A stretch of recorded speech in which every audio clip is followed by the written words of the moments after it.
Very good morning to all of you दोस्तों, सबका स्वागत है एजुकेशन के 86 में। दोस्तों हम लेकर आए हैं 3 अप्रैल से यहाँ करंट अफेयर। तो क्वेश्चन सारे के सारे इंपॉर्टेंट हैं, आपके एग्जाम में आने वाले हैं।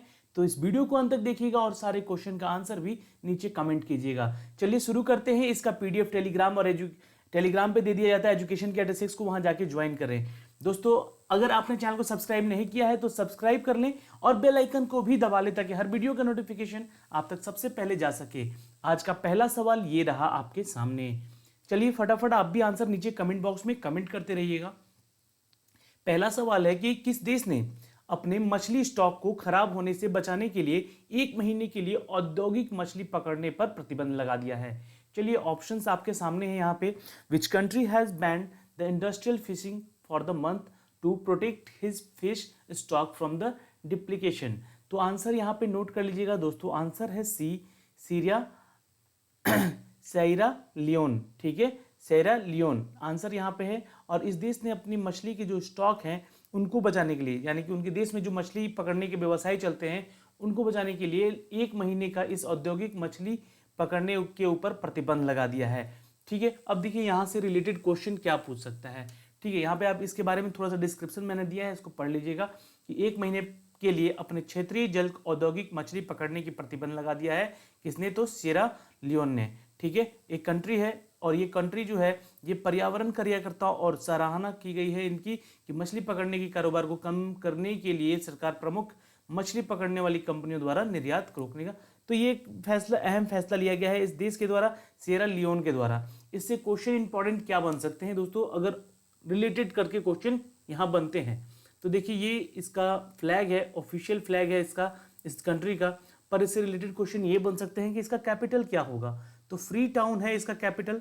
जो करेंसी यहाँ पे होती है सेरा लियोनी लियोन करके इसका करेंसी है। यहाँ पे जो भाषाएं बोली जाती हैं 3 भाषाएं बोली जाती हैं, तेमने, मेंडे और केरियो। तो ये 3 लैंग्वेज बोली जाती है यहाँ पे। तो ये कंट्री से अगर रिलेटेड कुछ क्वेश्चन पूछता है एग्जाम में तो देखिए इंपॉर्टेंट होता है यहाँ से इन सब चीज़ों को जानना।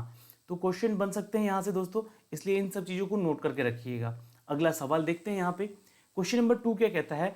विच country has ordered the destruction of around 3 lakh map for not the mentioning some terrorist as the part of its own. किस देश ने अपने हिस्से के रूप में कुल, जी हाँ, कुछ क्षेत्र का उल्लेख नहीं करने के लिए लगभग 3 लाख मानचित्र को नष्ट कर दिया है। एक बहुत ही कह सकते हैं कि एक तानाशाह वाला शासन जो है इनके ऊपर देखता है। तो वो कंट्री है दोस्तों चाइना।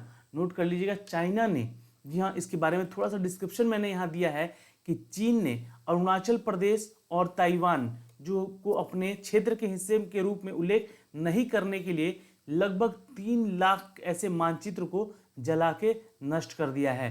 पिछले महीने चीनी अधिकारियों ने भारत के साथ सीमाओं को गलत तरीके से दिखाने और ताइवान को एक अलग देश के रूप में चित्रित करने के लिए देश में मुद्रित लगभग 30,000 विश्व मानचित्र को नष्ट किया गया है। ठीक है, ये 30,000 नहीं 3 लाख है दोस्तों। ठीक है, नोट कर लीजिएगा, 3 लाख मानचित्रों को नष्ट किया गया है। किसके द्वारा? तो चाइना के द्वारा। ये इंपॉर्टेंट क्वेश्चन बन सकता है। ठीक है, और ये बहुत लेटेस्ट है इसलिए ये क्वेश्चन को ध्यान रखिएगा। भारत और चीन के सीमा विवाद को सुलझाने के लिए 3488 किलोमीटर लंबी वास्तविक नियंत्रण रेखा को सुलझाने के लिए अब तक 21 दौरे किए जा चुके हैं भारत और चाइना के बीच में। तो ये एक बहुत ही संगीन और बहुत ही बड़ा एक फैसला है। अगर ये सुझाव, अगर ये समझौता समझ में आता है तो ये यहाँ पे सफल होगा, अन्यथा इस पे युद्ध भी हो सकता है, ऐसा माना जा रहा है। दोस्तों 3 लाख ऐसे मानचित्र हैं जिसको जला दिया गया है। क्यों?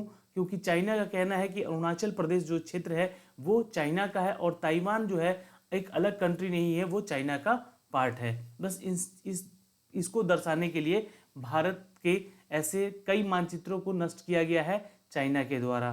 ठीक है, अब यहाँ पे चाइना से रिलेटेड क्वेश्चन है तो दोस्तों क्वेश्चन बनता है यहाँ पे कि इसका कैपिटल क्या है। तो बीजिंग है इसका कैपिटल, याद रखिएगा। और जो यहाँ पे स्क्रिप्ट बोली जाती है वो चाइनीज बोली जाती है। ठीक है, लिखी भी जाती है। और करेंसी है यहाँ की रेनिम्बी। ठीक है, ये क्वेश्चन बहुत बार पूछा गया है एग्जाम में, तो यहाँ से ये क्वेश्चन बन सकता है। देखो डिस्क्रिप्शन में देता हूँ आप लोगों को, कारण क्या है कि ये सारी चीज़ें अगर आप एक बार देख लेंगे, सुन लेंगे, तो ये क्वेश्चन हमेशा के लिए आपको याद रह सकता है। और ये सारे के सारे प्रश्न इतने इंपॉर्टेंट है कि क्वेश्चन बनेगा ही बनेगा एग्जाम में। ठीक है, तो अपने अगर एग्जाम के लिए आप तैयारी करना है तो रोज 10 क्वेश्चन तो देखिए। ठीक है, क्योंकि देखिए अगर आप बोलोगे जब लास्ट टाइम पे कि सर आप पूरे 6 महीने का करंट अफेयर दे दीजिए, तो 6 महीने का करंट अफेयर आप समझ रहे हो कितना करंट अफेयर हो जाएगा, उसका पीडीएफ भी नहीं पढ़ पाओगे आप लोग। ठीक है, करंट अफेयर पढ़ते घूमोगे या मैथ्स रीजनिंग को भी कवर करोगे तो टाइम ही नहीं मिलेगा कि आप लोग इसको खत्म करो। इसलिए मैं बोलता हूं कि रोज कम से कम 10 क्वेश्चन पढ़िए, इसका पीडीएफ पढ़िए। पीडीएफ हम लोग अपने एजुकेशन की 86 के टेलीग्राम चैनल पे शेयर करते हैं। अगर कोई वीडियो का नोटिफिकेशन नहीं भी जाता है तो टेलीग्राम पे हम लोग शेयर कर देते हैं। टेलीग्राम एक एप्लीकेशन अपने मोबाइल में डाउनलोड कीजिएगा और वहां पे हमें ज्वाइन कीजिएगा। अगला सवाल देखिए, यहाँ पे ये देख सकते हैं आप चाइना को यहाँ पे, और यहाँ के जो प्रेसिडेंट हैं ये, इनका जो नाम है ये नोट कीजिएगा, जिन जिनपिंग इनका नाम है, जी जिनपिंग। ठीक है, ये यहाँ के प्रेसिडेंट हैं। ओके, अब ये जो विवाद है, अभी तो विवाद चल रहा है भारत और चाइना के बीच में, याद रखिएगा। ठीक है, अगला सवाल है कि which country has won the ICC test championship mace for the third consecutive year. तीसरी बार लगातार आईसीसी टेस्ट चैंपियनशिप के मद को इन्होंने जीता है, वो देश कौन सा है? तो आंसर नोट कीजिएगा, इंडिया, भारत है वो देश। नोट कर लीजिएगा, India has retained the ICC test championship mace and won the purse USD 1 million. ये भारत को मिलने वाला है for the third successive year of April 1, 2019, जहां लगातार तीसरे साल इनको इस टेस्ट चैंपियनशिप में नंबर 1, या फिर कहें तो यहाँ पे एक तरह से कह सकते हैं भारत का जो दबदबा है आईसीसी में वो बरकरार है, और यहाँ पे $1 मिलियन इनको इनाम भी मिलने जा रहा है। India won the award after finishing the top of the MRF tyre ICC test team ranking on the cut off date April 1, while New Zealand have insured second place. जी हाँ, लगातार फर्स्ट पोजीशन पे भारतीय क्रिकेट टीम का रहना इसके लिए एक बहुत ही गौरवपूर्ण बात है। और दूसरे नंबर पे, दूसरे पावदान पे कौन है? तो न्यूजीलैंड है, इतना ध्यान रखिएगा।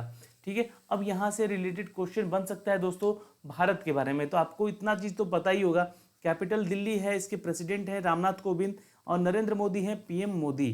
ठीक है, चलिए अगला सवाल हम पूछते हैं यहाँ पे आपसे, क्वेश्चन याद रखिएगा, किस देश ने 44% ई वोटों के साथ ऑनलाइन वोटिंग के शीर्ष स्थान पर प्राप्त कर लिया है? तो ये एक इंपॉर्टेंट क्वेश्चन है, which country has top in online voting with the 44% E votes? तो आंसर है, नोट कीजिएगा, इट्स डी एस्टोनिया। जी हाँ, एस्टोनिया जो कंट्री है दोस्तों, इसकी कैपिटल है टैलिन, और करेंसी यूरो चलता है, और ऑफिशियल लैंग्वेज एस्टोनियन है यहाँ की। और पॉइंट ऑफ इंटरेस्ट क्या है? तो ये जो है अलेक्जेंडर नेविस कैथेड्रल है यहाँ का जो चर्च है, और वेनेलिन जो एक चर्च है, ये यहाँ के पॉइंट ऑफ इंटरेस्ट है। ठीक है, अब देखिए ये जो कंट्री है, ये देखिए ब्लू, ब्लैक और ये वाइट, ये 3 कलर का इसका फ्लैग है। ये कंट्री को चिन्हने, आपको पहचान करने का यहाँ से एक तरीका है। ठीक है, तो इस के फ्लैग को याद रखिएगा, तो ये क्वेश्चन ऑटोमेटिक यहाँ पे याद रहेगा कि 44% ई वोटों के साथ ऑनलाइन वोटिंग के शीर्ष के स्थान पे रहा है कौन? तो एस्टोनिया। ओके, एस्टोनिया की कैपिटल है टैलिन, करेंसी है यूरो, ऑफिशियल लैंग्वेज है एस्टोनियन, और पॉइंट ऑफ इंटरेस्ट है ये दोनों चर्च यहाँ का। अगला सवाल देखिए दोस्तों, देखिए यहाँ पे इसके बारे में थोड़ा सा डिस्क्रिप्शन भी है, इसे देख लीजिएगा आप लोग, है ना। 30% के साथ ये विजयी हुए हैं यहाँ पे ई वोटिंग से। ओके, अगला सवाल हमारा है कि अब्दुल अजीज ब्यूटिफिल्का लगभग 20 वर्षों के बाद इस राष्ट्र के राष्ट्रपति के रूप में पद छोड़ेंगे। जी हाँ, 20 वर्षों तक इन्होंने इस राष्ट्र का यहाँ पे सेवा किया है, और अब ये इस राष्ट्र के पद से, इस पद पोस्ट से यहाँ पे इस्तीफा देने जा रहे हैं राष्ट्रपति के पद से। तो वो कौन से कंट्री के हैं अब्दुल अजीज? तो ये हैं दोस्तों अल्जीरिया के। नोट कर लीजिएगा, इंपॉर्टेंट है, क्वेश्चन बन सकता है एग्जाम में। अल्जीरिया का ये फ्लैग है, आप लोग देख सकते हैं, ये ग्रीन है, ये इधर व्हाइट है, यहाँ पे दिख नहीं रहा होगा क्योंकि बैकग्राउंड मैंने व्हाइट रखा है यहाँ पे। ठीक है, तो ये फ्लैग है अल्जीरिया का, और ये जो प्रेसिडेंट है अब्दुल अजीज ब्यूटिफिल्का, तो ये एक नॉर्थ अफ्रीकन कंट्री है दोस्तों अल्जीरिया, और यहाँ के ये राष्ट्रपति रहे हैं 20 सालों से लगातार, और ये 82 साल के हो चुके हैं। जी हाँ, और ये 28 अप्रैल को अपना ये पद छोड़ चुके हैं। और यहाँ पे जो लगभग 20 साल तक इसकी सेवा की है इस कंट्री की।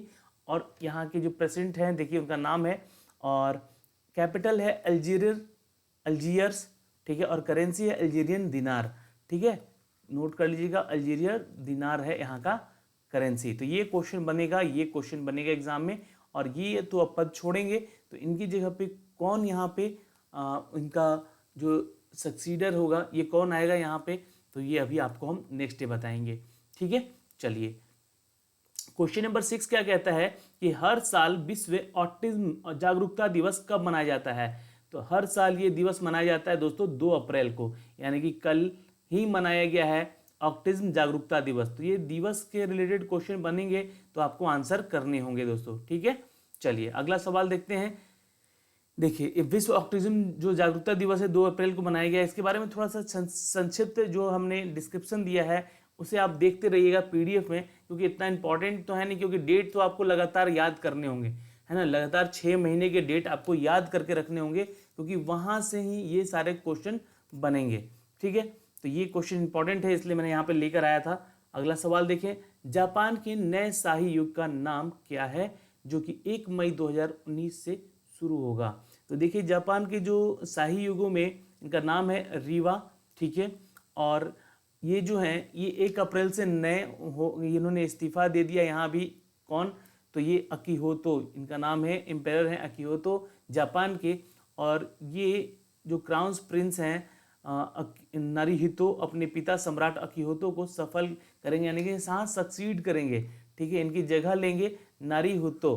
तो यहाँ के जो क्राउन प्रिंस होंगे वो होंगे अब नारुहितो। कब से, तो 1 मई से, याद रखिएगा। और ये अब अपने पद से यहाँ भी हट रहे हैं, तो 30 अप्रैल को ये अपने पद से हट गए हैं। और 3 दशक के लंबे हेसई युग का अंत होने जा रहा है यहाँ पे। अब ये नारुहितो यहाँ के बनेंगे क्राउन प्रिंस। जापान की जो राजधानी है टोक्यो, ये क्वेश्चन अक्सर पूछता है एग्जाम में। करेंसी है यहाँ की येन, ये भी क्वेश्चन अक्सर पूछता है। और पॉपुलेशन देखिए 12 लाख के समथिंग इसका पॉपुलेशन है 2017 की जनगणना के अनुसार। याद रखिएगा, इतने सारे क्वेश्चन बन सकते हैं, इनको आप तस्वीरों में देख सकते हैं दोस्तों। ये हैं अकीहोतो जो कि यहाँ के क्राउन प्रिंस रह चुके हैं, अब इनकी जगह लेंगे नारुहितो। अगला सवाल, किस सोशल मीडिया प्लेटफॉर्म ने मैं इस पोस्ट को क्यों देख रहा हूँ फीचर लॉन्च करने जा रहा है। Which social media platform launch the why I am seeing this post. ये क्वेश्चन बहुत इंपॉर्टेंट है, क्योंकि ये जो फीचर आने वाला है सोशल मीडिया पे ये बहुत महत्वपूर्ण है और बहुत इंटरेस्टिंग होगा कि मैं किसी की पोस्ट को क्यों देख रहा हूँ, है ना। उसका वहाँ पे बहुत सारे ऑप्शन होंगे, वहाँ पे क्लिक कर रहे हैं। तो ये कारनामा करने जा रहे हैं फेसबुक के मालिक जोहानस, ठीक है, मार्क जुकरबर्ग, ठीक है। और इन्होंने ये सीईओ है यहाँ के, और ये है सोशल मीडिया फेसबुक पे आने वाला है why am I seeing this post, मैं इस पोस्ट को क्यों देख रहा हूँ, इसका एक ऑप्शन रहेगा। ओके, अगला सवाल, क्वेश्चन नंबर 9 क्या कहता है कि केंद्र सरकार ने 31 मार्च 2019 को स्थायी खाता संख्या पैन कार्ड को संख्या यानी कि आधार संख्या के साथ जोड़ने का अंतिम तिथि बढ़ा दिया है। तो ये एक इंपॉर्टेंट क्वेश्चन है, ये क्वेश्चन आपको जानना भी जरूरी है और आपके फैमिली मेंबर तक ही पहुंचना चाहिए। क्वेश्चन का आंसर आपके दोस्तों तक पहुंचना चाहिए, क्योंकि अगर उनका पैन उनके आधार से लिंक नहीं है तो लिंक करवा लें। ये डेट आखिर ये बताई गई है सितंबर 30, 2019 तक। तो ये अभी डेट बढ़ा दिया गया है इसका, इसलिए यहाँ पे ये क्वेश्चन लेकर आया गया है। तो देखिए यहाँ पे क्वेश्चन बन सकता है क्या क्या, यहाँ पे देखिए the central board of directed tax CBDT का फुल फॉर्म है, ये अक्सर एग्जाम में पूछेगा। दूसरा चीज है पैन का फुल फॉर्म पूछता है एग्जाम में, तो परमानेंट अकाउंट नंबर होता है ये, ठीक है। तो ये क्वेश्चन पूछेगा Aadhaar number by 6 month till September 30, 2019, earlier March 31, 2019 was last date. तो यहाँ पे जो लास्ट डेट दिया गया था वो 31 मार्च था, और अब इसे बढ़ा के कर दिया गया है 30 सितंबर 2019 तक। तो आप भी नोट कीजिएगा और आप भी इसको लिंक करा लीजिएगा। चलिए, आज का आखिरी प्रश्न है दोस्तों कि 1 अप्रैल 2019 को भौगोलिक संकेत यानी कि कांधमल हल्दी किस राज्य से संबंधित है, ये बताना है आपको। तो ये संबंधित है दोस्तों उड़ीसा से। जी हाँ, नोट कर लीजिएगा आप लोग। Kandhamal Haldi a variety of turmeric indigenous to southern Odisha earned to geographical indication tag April 1 2019 और ये अप्रैल 1 से इसका टैगलाइन बनने जा रहा है ज्योग्राफिकल इंडिकेशन। ठीक है, किसका? तो कांधमल हल्दी, यानी कि कांधमल हल्दी जो है एक तरह का क्या है, वैरायटी ऑफ टर्मरिक, यानी कि एक हल्दी का प्रकार है। ठीक है, याद रहेगा। अब देखिए क्वेश्चन उड़ीसा से क्या बन सकता है यहाँ पे, तो उड़ीसा से क्वेश्चन बनेगा कि यहाँ के गवर्नर कौन है। तो ये आपको मैंने ये बताया भी है, वीडियो दिया भी है, जहाँ पे मुख्यमंत्री, गवर्नर, कैपिटल के बारे में सारी चीज़ें डिस्क्रिप्शन है, वहाँ पे ये चीज़ें बताई गई हैं। पर फिर भी याद रखिएगा, गणेशी लाल हैं यहाँ के गवर्नर। उड़ीसा का कैपिटल कहाँ है? तो भुवनेश्वर। और चीफ मिनिस्टर अभी है नवीन पटनायक जी। और पॉपुलेशन कितना है? तो ये 4 करोड़ की जनसंख्या है यहाँ पे। तो दोस्तों आशा करते हैं कि सारी की सारी यहाँ पे वीडियो के जितने क्वेश्चन है उसके डिस्क्रिप्शन आप तक पहुँचाए हैं, और पीडीएफ भी आपको मिलेगा टेलीग्राम पे। जी हाँ, टेलीग्राम एक एप्लीकेशन है, अपने मोबाइल में डाउनलोड कीजिए, वहाँ सर्च कीजिए एजुकेशन की 86 को और हमें ज्वाइन कीजिए। हिस्ट्री की क्लासेस आपको सुबह शाम को 3 बजे मिलेगी, ज्योग्राफी की वहीं 10 बजे सुबह में, और करेंट अफेयर की जो क्लास है सुबह के 3 बजे। तो ये तीनों क्लास का पीडीएफ जो है दोस्तों आपको कहाँ मिलेगा? तो टेलीग्राम पे जाइए, ज्वाइन कीजिए हमें, और अभी हमारे साथ बने रहें उसका बहुत बहुत धन्यवाद। मिलते हैं आपसे अगले वीडियो में, तब तक के लिए बाय बाय, टेक केयर।